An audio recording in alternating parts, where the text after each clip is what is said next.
Everything you need to know about Google Ads custom segments in 3 minutes or less. I'm Jill Saskin-Gales, a Google Ads coach, and custom segments are one of the most unique kinds of audience targeting we can use in Google Ads. A custom segment lets you take the kind of content a user is interacting with and turn that content targeting into audience targeting. You can build a custom segment based on one of four factors: the kinds of topics people are interested in, the kinds of things they search for on Google, the types of websites they visit, and the types of apps they use. I find the most helpful kind of custom segment is one based on search terms, but note that this only works as intended on Google-owned properties. So if you're advertising on YouTube or Discover or Gmail or Maps via a demand gen campaign or a video campaign, then a custom segment based on search terms will show ads to people who have searched for certain things on Google. But in a display campaign, it will just treat your search terms like interests. Note that if you're in a video campaign, a custom segment based on search terms will be called a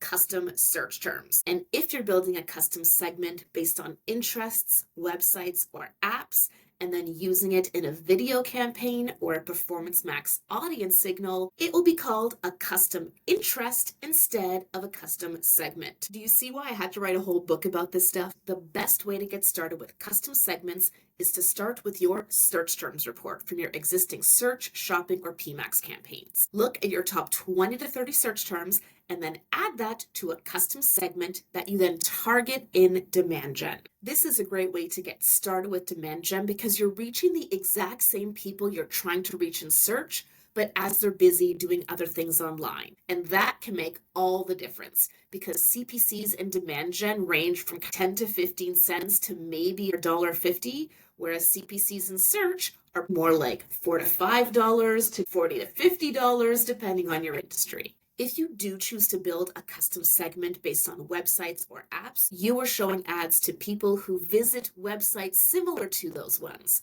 or people who use apps similar to those ones. And if you are going to have different kinds of inputs in your custom segments, like search terms and websites, build two separate custom segments. That way you can go to your audience segments report and see how those different kinds of custom segments are performing. Note that you can't use custom segments with search or shop, and you can't exclude custom segments from any of your campaigns.